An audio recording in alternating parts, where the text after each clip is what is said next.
Okay, I'll start again. My name is Tone Selbo, and it's a great pleasure and honor for me to wish you all a warm welcome to this event. We have two writers with us, which will engage in conversation, and you've not come to listen to me, so I won't keep you long. One of them you know from before very well, Karl Ove Knausgård. The other one, Claire-Louise Bennett. Some of you probably know, but probably not all of you. But I can promise you she's written the most wonderful book, and I'm sure all of you too, are looking forward to hearing you talk with Karl Ove Knausgård. So please, the floor is yours. Thank you.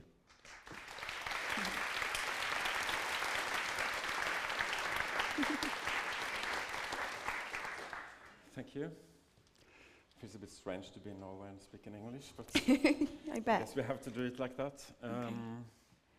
Yeah, actually, I'm not here as a writer. I'm here as an editor and publisher for Pelikanen, and we just released this book by you called Dam in Norwegian. It's called Pond in English. I'm supposed to present you and introduce you, and I googled you, and I couldn't find out anything. Not even when you were born. So I thought I should concentrate on the book, Pond, which is your first book and was published in 2015. Yeah. In Ireland first, right? Yeah. And then England, Yeah. and then the US, That's and right. then here. And it has got amazing reviews. I was on the train now, and I read in VG, that's the Norway biggest daily, and it got 6 out of 6. And I will do a quick translation. Okay. Claire-Louise Bennett has written a fantastic novel about the small details that makes a whole life. All of these books you have to read. Many of them you have to struggle through. And then, all of a sudden, it's just there, between your hands. A novel so powerful that you hardly believe it's true. And then... Thank you. Then also there was a review in New York Times saying Pond, a sharp, funny and eccentric debut from Claire-Louise Bennett, is one of those books so odd and vivid that they make your own life feel strangely remote. And then it's one from The Guardian, ending with, this is a truly stunning debut, beautifully written and profoundly witty. Which I agree on. Great.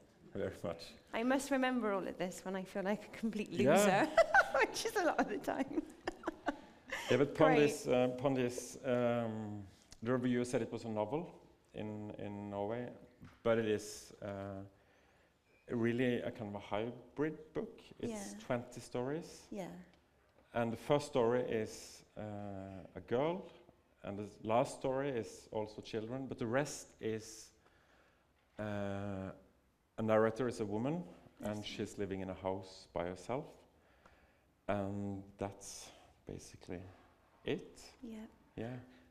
I wasn't. I don't think I was even aware, actually, or it wasn't a conscious decision to have those two pieces tail end in it.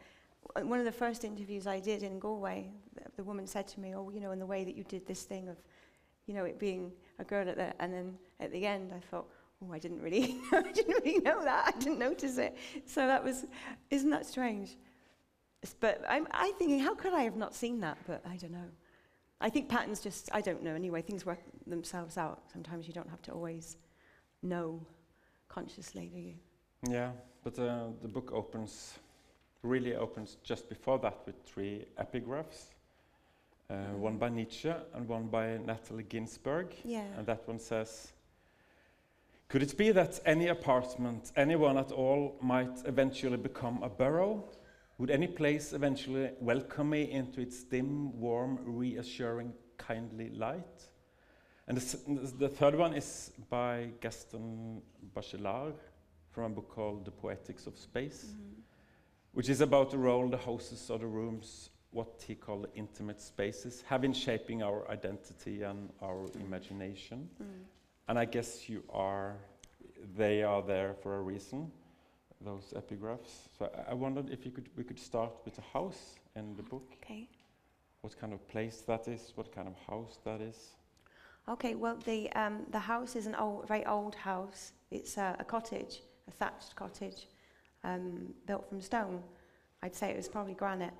And it's probably, I suppose, built kind of almost directly on the land in a way that you wouldn't have a very deep foundation. So I was living in a place like this, a dwelling like this, and I was just interested, I suppose, in the impact living somewhere like that just had on my headspace and the kinds of thoughts I had and the kind of thought patterns I suppose I had. It was just felt very particular. So I just spent some kind of time with that. And those two quotes are there, particularly the Bachelard one, because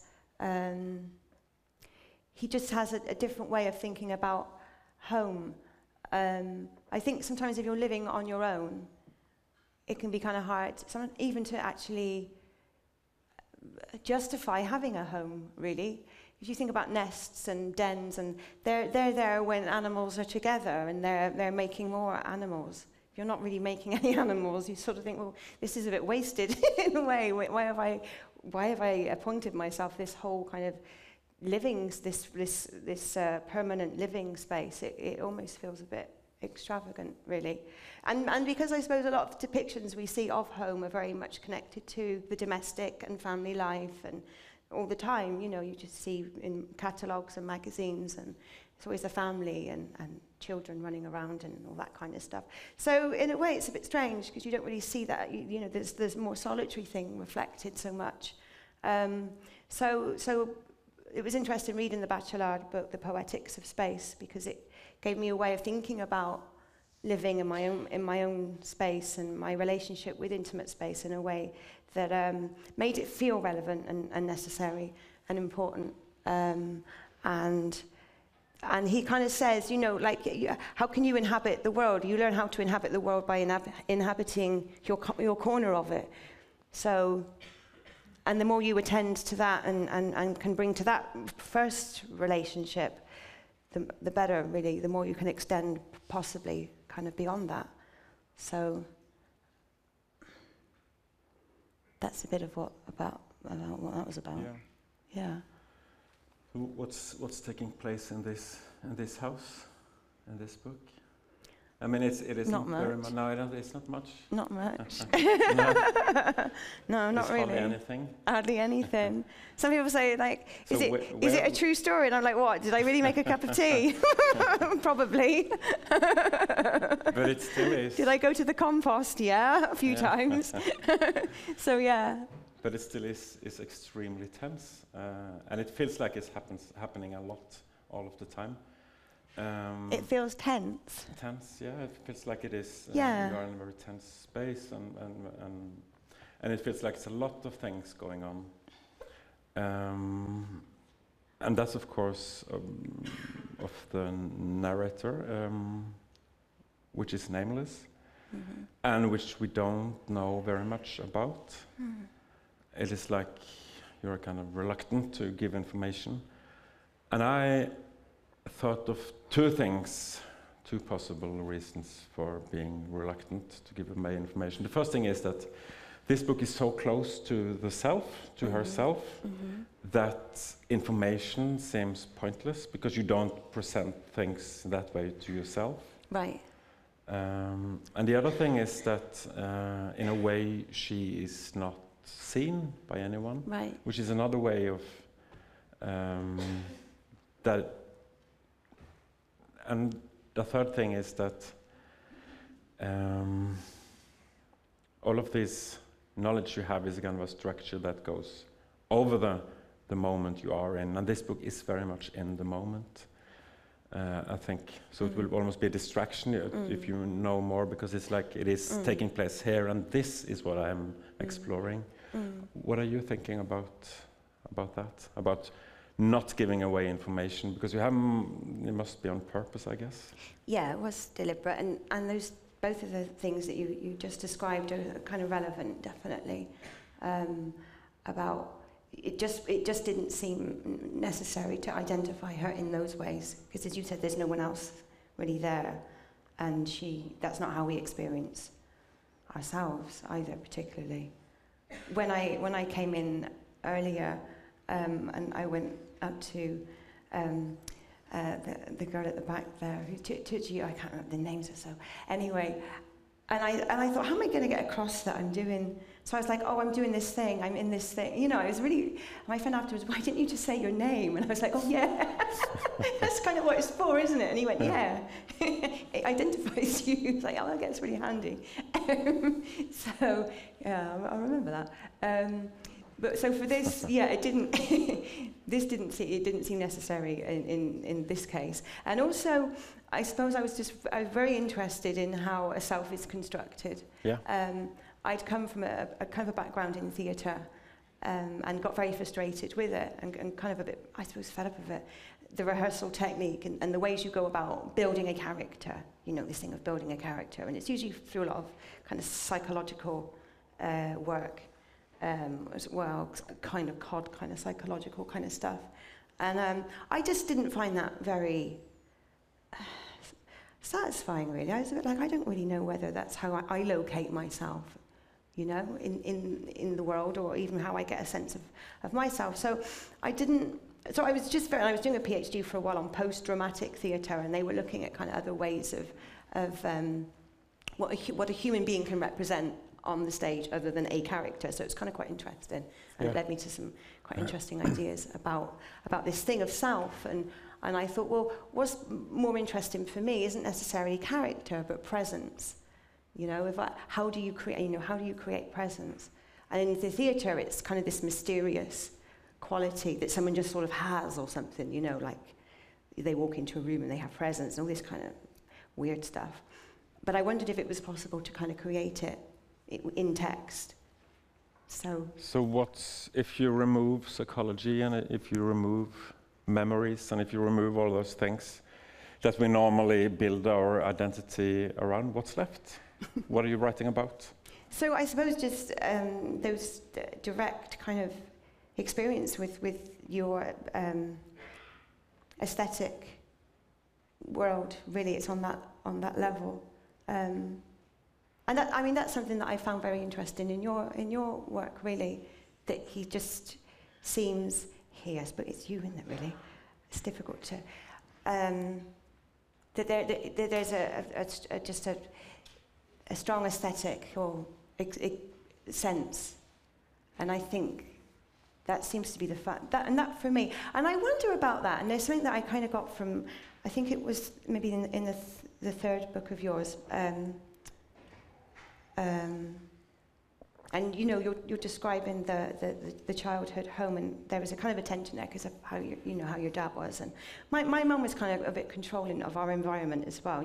She kind of knew if something was amiss. You know, you described some orange juice on a wall, and my mum would like totally know that was there, and we weren't really allowed people in to the house. And there were certain things that I could that you described that I identified with. And I wonder then if that does make you just so aware of space, you know, because things aren't just incidental. Everything has like an aura. Everything is just so important, and everything, like, you're just so aware of it, you know. And I wonder, maybe it just occurred to me just from reading your work. I hadn't thought about it in that way before, because I'm always just very aware of where things are and things on a table, and I'm one of those annoying people that in a restaurant I will probably sit in 3 different places, and then it'll be like, and it's not to do, sometimes I just feel nervous or something's kind of amiss, or so it's very integral, you know. It's just very strong, and it's just my way of being in the world. It's just a very fundamental kind of thing. Really, so that's why that focus is there. Yeah, and you haven't only removed psychology and all of those kind of things, but also almost relationships. It's a book about solitude, I think, also to be a solitary being. What did you gain out of that, writing about that, or what were you looking for, do you think? I wanted to put the emphasis on, I suppose, things. The material world? Yeah, a little bit. Yeah. And I had this sort of fantasy, you know, particularly after working in theatre, which is so people-centred. And I just got so, I don't know, I just had enough of people at that stage. I was like, oh, you're getting on my nerves. You know, the kind of just chatting and rowing and ego, and I just was like, it's just a noise in my head, you know. I just was like, ooh, I just wanted to get out of all of that, really. And no way did I want to then just sit down and then be making up people, you know, and making up things and making up noise in my head. It was really like, so it was kind of a meditative act as well, in a way. It was creating a kind of a zone of that I could feel quite kind of comfortable and just unravel some of that noise. And I was just interested in, you know, certain writers have mentioned this kind of pulling away from, I think Calvino calls it anthropocentric parochialism. Which means? So it means you're getting caught up too much in the human, and that the world is, you know, there's stuff. Like, and he's like giving voice to a stone, or giving voice to, or just expression to. Yeah, exactly. You know, and not necessarily like, I wouldn't go so far as like personifying, or like the personification of, but I just found it just interesting to shift away from just a completely human-centered perspective, to include more like a broader scope. So it included, and yeah, it just felt kind of important to do that, because there's lots of books about, you know, people and stuff, but at one point an editor said to me, "Oh, you know, there needs to be more people in this, and there needs to be more going on." And I went, "Yeah, but it's a book about someone on their own not doing much. So how is that going to work? If I put people in it and then they're doing stuff, that's like a whole different book then, right?" Yeah. So But what happens to identity if you are on your own, if you don't meet people? There's one fantastic story, I think it's called Morning 1908. yeah. Which is a woman going for a walk, and she's dressed in her morning gown, and she's dressed a little bit, she's not very well dressed. She's not very well dressed. No, and she's walking, and she's just thinking, and there is, you know, this little incident, but it never happened, and there's some cows, and that is it. And it is a very intriguing state of mind she is in, because it's like she somehow has lost track of herself, and then she's confronted with someone, and she's coming back, and then she's losing it again. But it's also like the world is much more present when she's. Yeah, that, I think in that story, it was bringing that idea. Then I suppose if you do find your boundaries are dissolving, you know, you've become so permeable, and you feel so sort of immersed in your surroundings and in your, like, so what does it mean then? If you have no boundaries, how is it possible for someone to transgress you? Like, how can you be violated if you don't have any boundaries, you know? So it was kind of working with that idea and taking it to an extreme, where she does see a guy on the track, and she wonders, like, what would happen if he attacked her? And then she kind of says, well, maybe it would feel just kind of natural, like the way dogs are, you know.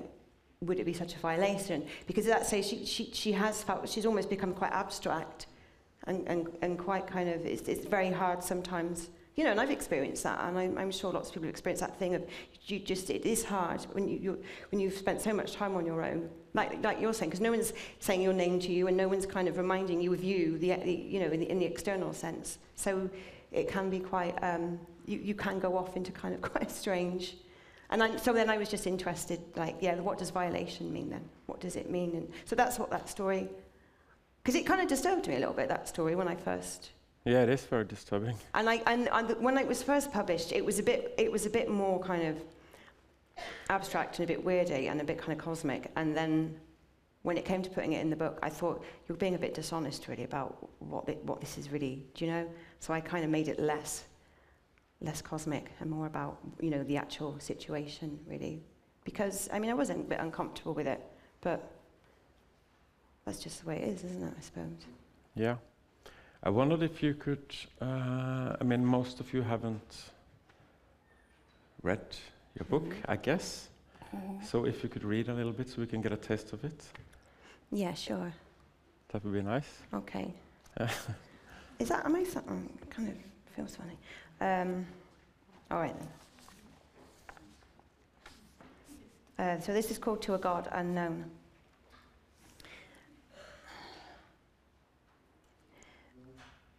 leaf came in through the window and dropped directly onto the water between my knees as I sat in the bath looking out.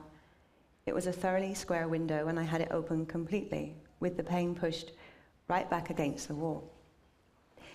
It was there, level with the rim of the bath. I didn't have to stretch or lean. It was almost as if I were in the coniferous tree that continued upwards. How tall? There was a storm, an old storm going around and around the mountain, visiting the mountains again perhaps after who knows how long, trying to get somewhere going nowhere. And to begin with, nothing, just a storm, nothing original, nothing I hadn't heard before. I went about my business for a while until it struck me I should disconnect the cables, and thus the lights went out on all those small matters I endeavoured to attend to, and I didn't mind very much, because the matters were straightforward and already composed, and yet were at the same time quite beyond me at that moment. It was of no great consequence, really. I got into the water, which had been waiting for some time, the temperature loosening, and then I had the idea about opening the window wide, which I did with no difficulty, despite the rigid appearance of the clasp. And then from there it was possible, unavoidable really, to listen to the storm going around and around. And I knew it was an old one that had come back. It seemed to know exactly where it was, and there was such intimacy in its movement, in the sound it made as it went along and around and around. Yes, I thought, you know these mountains, and the mountains are familiar with you also. No, it was not raging, it was not simply raging. I heard no element of anger, in fact. How loud it was, and yet so fragile, stopping and starting for a long time. I didn't know where to begin. But it was by no means frantic either, not at all. I moved a web of lather about the roots of my hair and became immersed in the body of the storm. I knew its structure, saw its eyes, felt its past, and I empathized with its entreaty. It had style, it was experienced, and it came back again, going around and around, trying to get somewhere, going nowhere. And even though the mountain did nothing, the mountain was not impervious to the storm, and in fact dreaded its retreat and longed for it always to come back and to come back again. Then it turned in closer still, and the rain came in slants through the wide open window, so I slipped further down into the clouded, milky water and held my book way up. It was a book that made me long for men so far away. The storm carried on into dusk, and I stood in my bathrobe at the big window and held on to a cup and saucer with both hands. I knew exactly what was going on. I reconnected the lamps and eventually confronted the row of dresses that hung so very readily along the Japanese screen. Thank you. Thank you.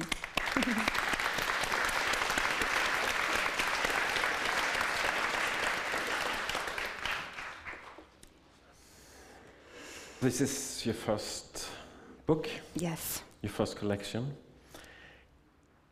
And it is, and the strange thing about it is that it feels like it's so experienced and so fulfilled, and that the style in it and everything is like it's the thing. Mm-hmm. Could you tell us a bit about your way into writing? Sure. Well, I've been writing a long time. Sometimes people have asked me how long it took me to write, and I think it took me 20 years to be able to write it, and then maybe 2 to actually write it. I was writing a very, very long time, since I was quite young, really. And then I had a certain relationship with writing that wasn't really to do with writing for other people particularly. And I wasn't really writing stories. They're not really stories, but so the relationship I had to writing was quite personal, I suppose. It wasn't like necessarily. When I say personal, I don't mean it was about me particularly, or I was trying to get my experience down. It was just that because some of it was like just lists. I used to make quite a lot of lists of stuff. So some of it was, I'm not very good at description though. There wasn't much description going on. I get bored of doing description. But it was, I think it was just a way of just trying to be in the world in some way. And some of it, when I look back on it, quite a lot of it is not very, it's not very readable. It's a bit unintelligible, actually. I'm not quite sure what any of it's about. But I got a real feeling from it. I felt really quite... Like, there's this thing that Hermann Hesse says, which talks about another function of writing, because we think about writing, I suppose, a lot in terms of storytelling and making meaning, and actually trying to make, become, like, working towards clarity. But he talks about the kind of the magical function of it. And I suppose, and he talks about how the heritage is also in mystics and monks and how they were early writers and what that function was. And it has a slightly more mystical, shamanic almost function. And I think I kind of was maybe more in that end of things, really.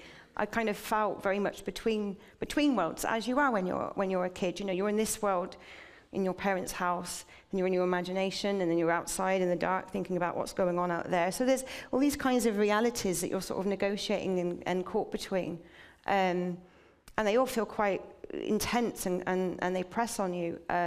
So it was just a sort of a mapping of those things along one sort of imaginative continuum. So there was no differentiating really between the inside and the kind of the domestic and then the beyond, And then to have a sense of beyond, which is something I really loved in one of your books as well, when you mentioned the beyond and actually what happened to the beyond, like in a way, the capacity to think about that is such a lovely, and you're so caught up with it as a child. And that thing of standing behind closed curtains when you're a kid and looking out the window.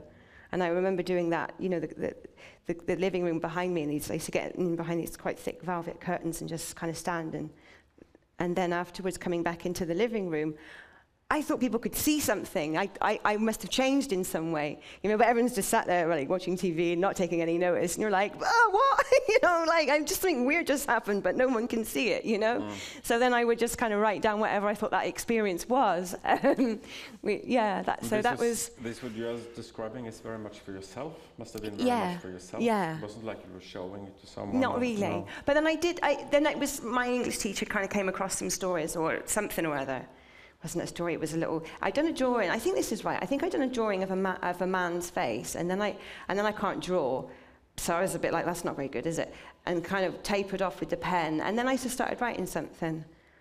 So very quickly, I went from drawing to writing, because I just have no skill whatsoever for drawing.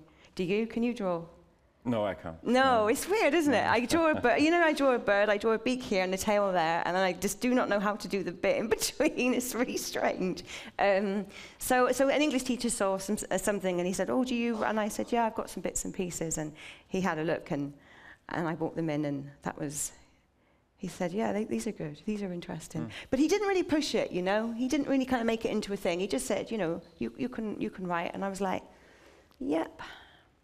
But did you ever try to write more, more straightforward short stories or novels, or? A little bit, but they were pretty rubbish, and I didn't really enjoy. Yeah, I mean, I say in that I have occasionally there is something that is kind of like a story. There is something that has occurred. But I must say I did feel that was very much what I was supposed to be doing with my time, and that is what I would be one day. But bizarrely, I wasn't in any real hurry to get published. Really, I thought, well, just leave it. Because I remember reading some books around the time I was 19. That one by Françoise Sagan. I think she was about 19 when she had Bonjour Tristesse published. So for about 5 minutes, I thought, oh, look, she was 19. You might want to get a wiggle on. And then I thought, no, I don't really. I might just leave it for a while. And I think, for me, it was just very important to have that very long, very slow relationship to it.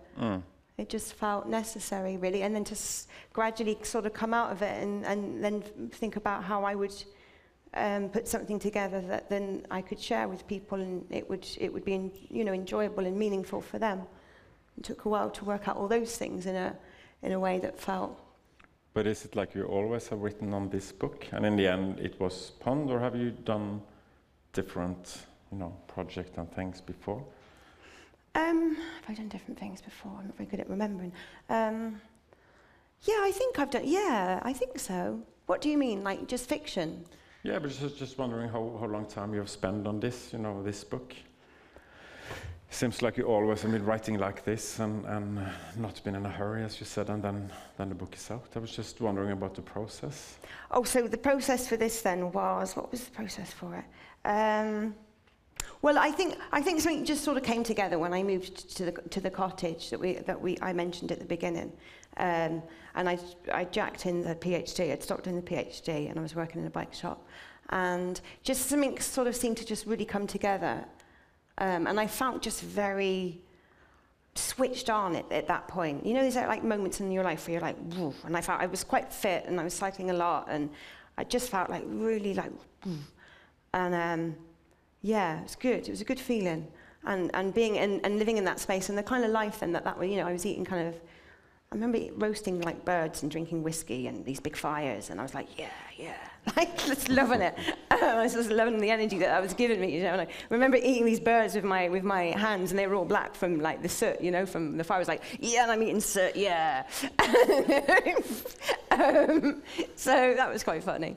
And so it just sort of, something just seemed to all come to kind of together then, and I just got into writing that, and I was just loving what was coming out quite, and it wasn't very forced, I didn't have to think about it too much. And I finished a piece, and there was a competition in London. There's a journal called The White Review, and it was the first year that they were running a prize, a short story prize. And I thought, right, Bennett, you should enter this now, because it's all very well sitting in your cottage amusing yourself if you're, and drinking your whiskey and stuff, but you need to see if this is any good, like really, you need to see if like anyone's going to get into it or not, or whether they're just going to think, what are you on about? So I wasn't sure whether I'd finished it or not, but there was the deadline anyway, the kind of the competition deadline, so I sent it in, and I won that. I went over to London, and it was brilliant. And I was so unprepared. I just didn't think, and I didn't have a speech or anything, so my speech was really bad. It was one word, and I won't tell you what the one word is. It's really awful. I just had no expectation. I was completely taken aback. But that more than just winning the prize, and it was good actually. It was about $2,500 at the time, which was brilliant. I was so chuffed. It was kind of I thought, well, okay, this is people like this. People are into it. That's cool. There was a readership there then. So I came back, and I think for a few months I was a little bit self-conscious, and I wasn't sure what to do, and it was all a bit weird. And I was kind of a bit hard on myself. I was like, oh, look at you sitting there writing. So it just felt really awful. It just felt very, it's kind of difficult sometimes, I think. But then I got back, and then it was fine. And then it just, I don't know. And it was just a very, very lovely, exciting time for me working on that, actually. Yeah. But when you don't have any, traditional narrative structure, there's no story, and it seems very improvised somehow. Mm-hmm. But what makes you decide, okay, this is a place I can start? There is one, for instance, where she's sitting in a chair with a rucksack on the back, and it opens there. And she's writing about it later, and she can't remember what she was doing there. And that is the thing. That's where it starts, Then it just goes on and goes to many other different places. But what makes it, what makes you think, okay, this is the beginning, and then... Or isn't it like that? Did you start it somewhere else? I don't know. No. I don't know how that... That's that funny, isn't it? Example. Yeah, maybe I was sitting somewhere, and you sometimes think, what did I come here for? Why am I sitting here then? I just found that interesting. Yeah, but we think that everybody, but make it into okay, this is something I will write about, because that's the book full of those kind of very small things that... That's just where my head was at, I suppose. Yeah. Do you know? And like that thing with her cooker. Yeah, exactly. The things on the cooker, the control knobs on the cooker, and she's like, that's going to break soon, actually. And she thinks, when that breaks, that's going to be bad, because I'm not going to be able to cook anything. And then it just goes on, doesn't it? It follows on from there, and and so that, that's the thing of it, I suppose. Like I was saying earlier, when you have that space, and it's allowing those thoughts to sort of develop, and they open up, and they kind of take you somewhere. But I suppose, it was just where my head was at. Yeah. There is a quote from your book, which I love, but it's been quoted many places too. I think it's one of the things that sticks. This is about English. Strictly speaking, it's not my first language, by the way. I haven't yet discovered what my first language is. So for the first time I use English words in order to say things. I expect I will always have to do it that way. Regrettably, I don't think my first language can be written down at all. I'm not sure it can be made external, you see. I think it has to stay where it is, simmering in the elastic loom betwixt my flickering organ. That is a very poetic thing to say. I think the only person who could say something like that must be a poet, thinking about that language. But what were you thinking about? Could you encircle it? Because it's very interesting, and I think it's very true. You do? I do, yeah. You feel that? You feel it, you think it's real true of you? I feel that's the longing, that's where you're longing the language to reach, but it is somehow out of reach always. Yeah. But I think...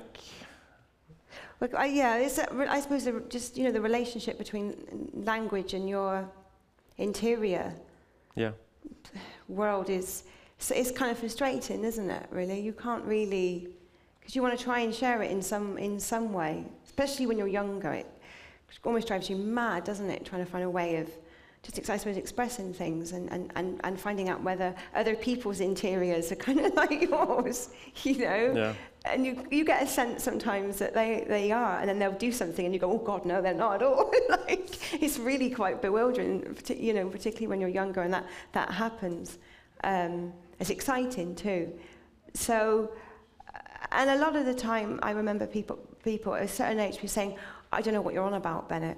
What are you on about? And I'd be like, oh God, just shut up, you know? So that thing of, just that frustration of it, you know?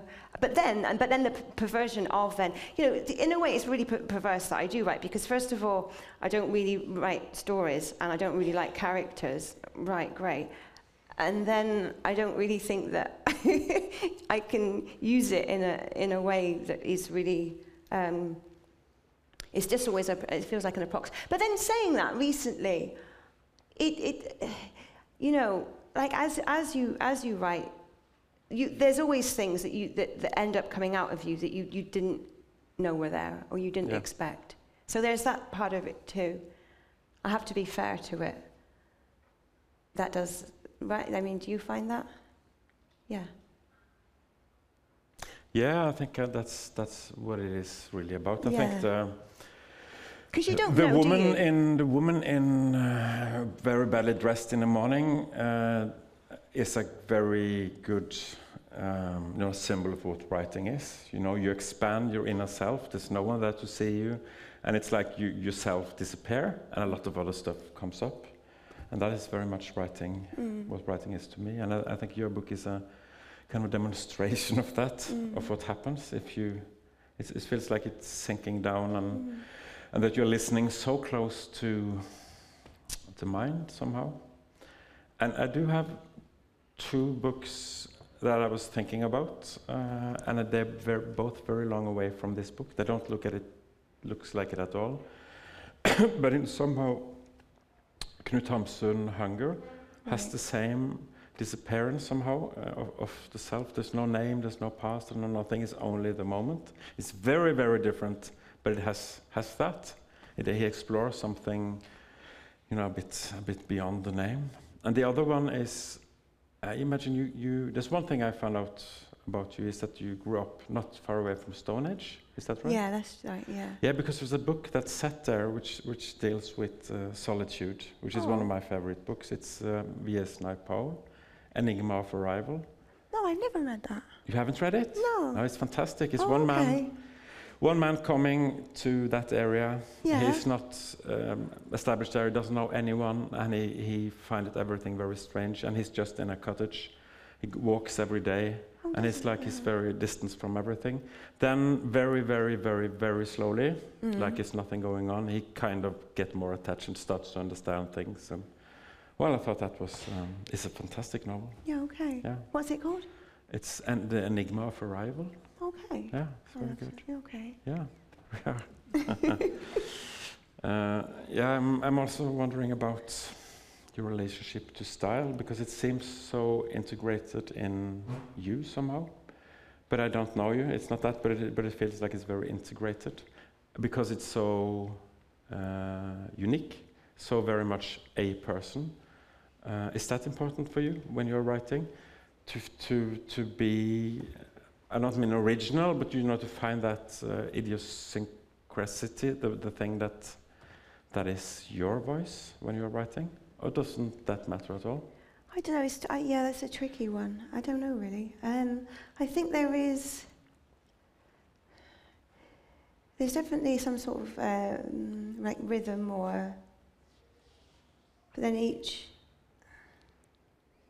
I don't know really about all those sorts of terms, like sort of voice and stuff, are quite tricky, aren't they, in style? And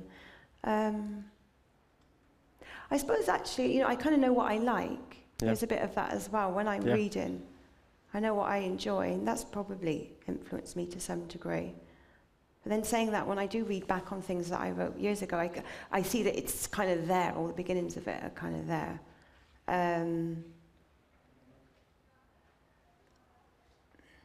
I like a certain. It's kind of hard to describe it, but I kind of like. I don't like sentences that kind of are that settle down, and you kind of know where you are then with them, and they're all going to be a bit like that.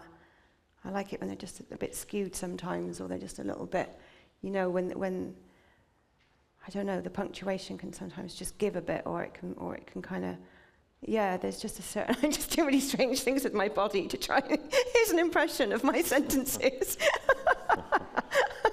Dance interpretation. Yeah, I really can't. I find that very hard to actually answer. Yeah. But I do very much. I hear it, I suppose, and then I read it all the time as I'm. Just the rhythm of it is very important. That's what I suppose. That's what gives it its energy, its force. Again, like you're asking me, if you don't work with certain conventional aspects like plot, it's got to get its energy from somewhere. It can't just be. I mean, that's going to be. And I like shifts in register, and I like those things. And it was pointed out to me by somebody kind of at one stage as well. They were like, "Oh, it shifts register a lot," and I was like, "Yeah, it's good, isn't it?" And they were like, "No, that's not good. We don't want that." And I'm like, "Oh, all right, okay, well, you're not getting that then, I suppose." And so, I just liked that. I liked just how lively that kind of keeps the prose in a way. Yeah. There is a question from your translator to Norwegian. She's called Anne Arneberg, and I asked her, do you want us to ask a question? And she asked a question about your background as in theater, if that had influenced you or shaped your way of writing.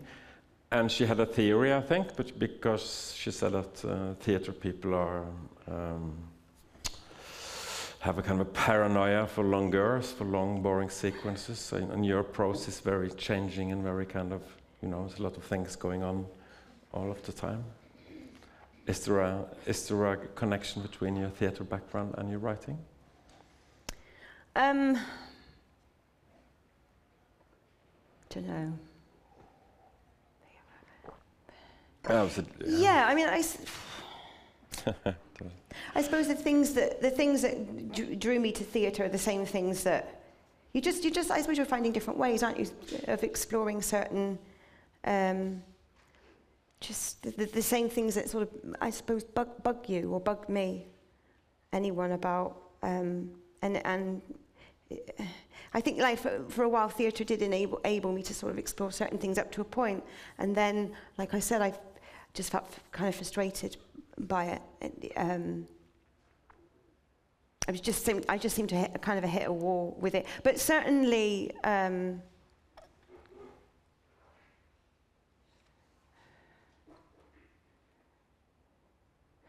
Yeah, yes. I mean, theatre writers, not even playwright. Like Beckett would have been obviously someone. I discovered him relatively late, really.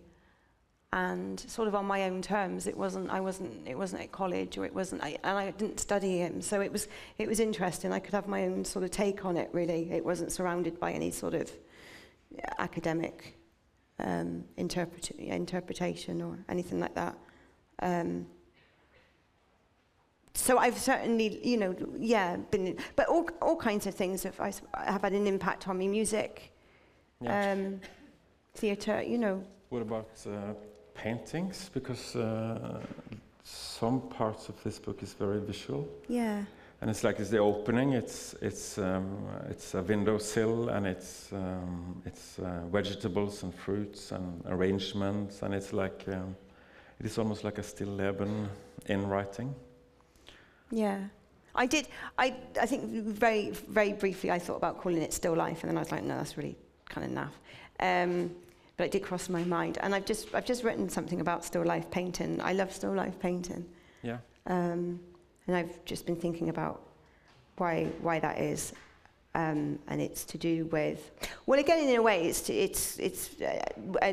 the kind of the more traditional, the early kind of, some of the Spanish ones would have been very late 16th century. I love those, and a couple of the Dutch ones. Why? What is it? I do love them myself, but I never understood why I'm so drawn to them. Why do you like them? What do you get out of them? I like quite austere ones, so I don't like ones with like tons of stuff, and I don't like ones with those kind of vanitas motifs on them. I find them a little bit too much. So there's some lovely ones by, oh God, I can't say names right, Zuberon, thank you. And then Santes Cotan, would that be right? Santes Cotan, I think that is right actually, C-O-T-A-N. And they're very minimal, they're quite austere, and I love the black, the black backdrop. And I love, I just love what they ask of me when I'm looking at them. I don't have to decipher them. They were so unusual, particularly at that time, because a lot of art produced at that time obviously had, religious themes, or they were depicting nobility or battles, or so again, very, very human in a way that that seems worthy of attention and looking at and depicting. Whereas these things, and imagine someone was spending hours and hours and hours depicting. It was a hanging quince. The hanging thing's crazy. When you look at them, you're like, what's that? But actually, it was to prevent, they used to hang vegetables so they wouldn't rot. But visually, it's kind of mad. And then it's got this black behind it. So they're completely isolated. You've got the quince, the cabbage, the melon, a slice of melon, and a cucumber, right, coming down on this kind of curve. It's beautiful. And it's just, to me, looking at it, that just is the whole of existence or something just seems to come out of that. Yeah. Much more than when I look at, an epic scene of men fighting, or, a guy with all these whatever. They're fun, but I don't know. And I don't have a good time really looking at those kinds of paintings. Because I don't know what's going on, and I'm a complete heathen. I don't have any religious kind of knowledge or sensibility particularly, so I'm a little bit, I don't know what these people, oh God, and it just makes me feel awful, I just feel uncomfortable in a way. But looking at and vegetables they're always there. I have them, There's this amazing kind of sense of continuum, and so. But then there is in the book also there is all of this and all of those things, and then all of a sudden it's like everything is removed. There is an urge for soil or for the earth, and then in the end it's kind of underground. I'm underground, she's saying. It's like everything, and that's like it's always present. Yeah. Like another line going through the book. Yeah. And that's but it's nice. Still somehow is related to the still lebens, I think. But I think we are out of time. She's doing like this. That means 1 minute left. So what do we do? One more question, and you ask very quickly. Okay. There is one enigma I'm wondering about, because there is no one else in this book except the main character, and then someone coming in and out. But she's directing herself somehow to you. You see him all the time, and it's like it could be just in the language, something you say, but it could also be someone. Is it? Because there's so much of it.